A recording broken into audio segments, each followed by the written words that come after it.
Hello, investors and traders, and welcome to the Midweek Report. I'm AJ Monte, and this is a daily candle chart of the Dow Jones Industrial Average ETF, ticker symbol DIA. As you can see here, we had a nice green candle which pivoted higher. You see the higher low and the higher high as I magnify that for you. And while that is a bullish signal, you could see that we don't have an increase in volume, at least not on the diamonds. And that is something that you want to watch out for, because on the way up, you really want to see an increase in volume as the buyers take control of the price action. Now, we might see that tomorrow, but down below, you can see that the stochastic is doing a nice job pivoting higher. The CCI is also moving higher. And again, as I magnify this, you see that black line, that's the zero line. If the CCI crosses over that, then you'll generally get a 2 to 4 day move in the direction of the cross, which would be to the upside. Now, I still have an upside target here of 440.82. That might be a little aggressive. We'll have to see. But in the meantime, it still looks like the buyers are coming in, especially after the Fed made the announcement that they're going to leave rates unchanged. At first, it looked like the markets couldn't really figure that one out. We dropped a little bit, then we rallied. Then we continued to rally, and towards the end of the day, we sold off a little bit. But either way, the trend on the short term here is still heading higher. On Friday, I put my target lines each and every Friday. And on Wednesdays, I more or less just make the commentary to tell you whether or not the trend is still moving in that direction. Looking at IWM, we're basically going to have the same signals. We have that nice green candle. The difference here is that today's volume was an increase in volume on the way up, which is bullish. It tells us that the buyers are moving in. Down below, look at that. The zero line is crossed on IWM, so we could expect 2 to 4 more days in the upswing there. And we'll have to see. I think tomorrow there may even be a chance that we close over that blue line, which is the 20-period moving average. If that happens, that's going to, again, help the algorithms launch more buy orders, because that 20-period moving average is a trigger point. When prices go up, you get a lot of buying, at least in the short term. So it's IWM. Still upside target on that is still in place right there at 219.08. Moving on to the Qs, that's the tech sector through QQQ. We have that pivot, higher low, higher high, as you can see. Volume is pretty much the same as what we saw yesterday. And again, down below, I'm paying more attention to the CCI, because if we get that cross over the momentum line, we could see higher prices. The target on QQQ, again, still in place, a little aggressive, but still in place, 514.81. Looking at SPY, we have the same thing. The volume is just a little bit less than yesterday. We have the pivot, higher low, higher high. Oscillators, again, moving up with the CCI about to cross that momentum line down there, that zero line. Upside target on SPY is still at 598.22. Taking a step back, looking at the weekly on that one, you could see that the weekly candle is, if we close any higher tomorrow, that will be a bullish engulfing on the weekly, or it could even take right up until Friday. It doesn't matter. But that little green candle, if it surpasses or engulfs the previous body from last week, that is taken as a bullish signal. And again, that's leaving me with that upside target, and there's no reason for me to put a new downside target in if we're getting more bullish signals. Now, it might seem a little strange coming from me that we're short-term bullish, because I'm such a longer-term bear, and I'm not changing that. Long-term, I think we're going to see a lot lower as we move into the rest of the bear market, which we'll soon see, I believe. And one of the things that we were talking about last week is, if you look at the 20-period moving average versus the other moving averages on SPY, you can see the 20-period moving average is still heading towards that 200-period moving average.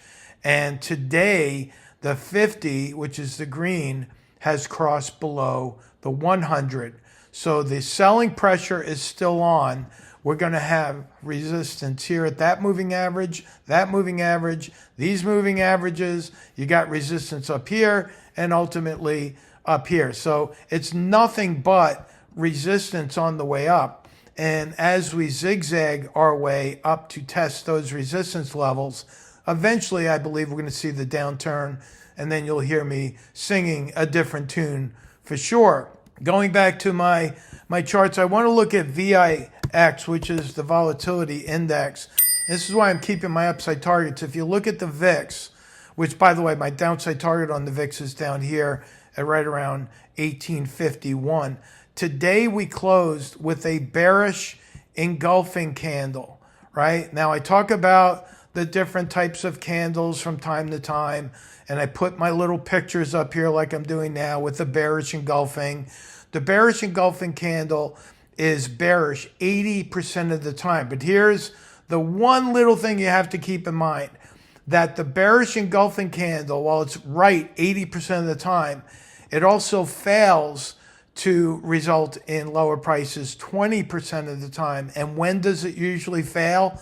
At the end of a downward leg. So while I'm still looking for lower prices on the VIX, I still believe that we're getting very close to that point of a pivot, which I think is going to be right around the 1851 level where my target is. All right, so keep that in mind. Now, there was a question that came up from Jim on YouTube, and it's a good back and forth conversation that Jim and I had. Now, I'm not going to read this whole thing. You could just hit the pause button and go through it. But basically what Jim was talking about was how the non-members, right, they're listening to my weekly market report and my midweek report on YouTube, but the non-members don't know the positions that I'm holding right now with our members. So a lot of times the non-members, the people that are looking at the YouTube channel for free, they know that my percentage of accuracy is 82%, which is the best in the world, but they're not knowing what our other positions are. And sometimes the targets take a couple of months to hit. And I make that very public. I don't hide that at all. Our 82.2% accuracy on the hit rate, and that's exactly to the 10th of a point there, 82.2% target hit rate is the best in the world. If you're trading as a non-member using my videos as a guide, you have to know that just because I think the markets are going higher, the markets are not going to turn around and go on a dime because I said the target was higher or lower. It's not going to happen that way. The 82.2% hit rate occurs over a 2-month period on average. Some of the times I'm getting targets that are hitting right in the first week. Other times it takes a little longer, but 82.2% is over a 2-month period. Therefore, I'm catering more to the option swing traders, not to the day traders, and certainly not to the investors. And here's what that looks like on an actual trade screen right here. These are all the matrix. These are the directional trades that I put out since January. And I've shown this before, but I'm going to show it again. Now I have to block out the one that went out today because the paying members get that. But I will tell you that this trade went out today, midday, and the options that we were buying were trading for around 15.5. These are already up in a matter of hours. These are already up about 6 to 6.5%, depending on where you got your fill. And so what's happening here is that this is just an actual blotter, as I call it, of the trades that go out to our members. So going back to Jim's question, if you're looking at the trades and you're looking at my reports, you don't know that we have, at least in the matrix system, we have 91% of our trades making money, right? You don't know that as a non-member. So I thank Jim because what he did is he pointed out all of the reasons why people should become a member. All right, you're missing the boat. If you're not a member, especially if you're not taking advantage of a 15-day free membership, which is what we offer. Come on by, 15 days. You get to see all these trades. You get to listen to the recordings. You can rewind the recordings and listen to them over and over again and get the feel of what it's like to be a member. Go read through the rest of the comments, and you'll see a lot of our members are making comments on how great it's been for them over the course of time. And many of the members have been with me for a good number of years, and they're remaining consistent in their trading. So come on by, take advantage of the membership, and I'll talk to you on Friday. Take care.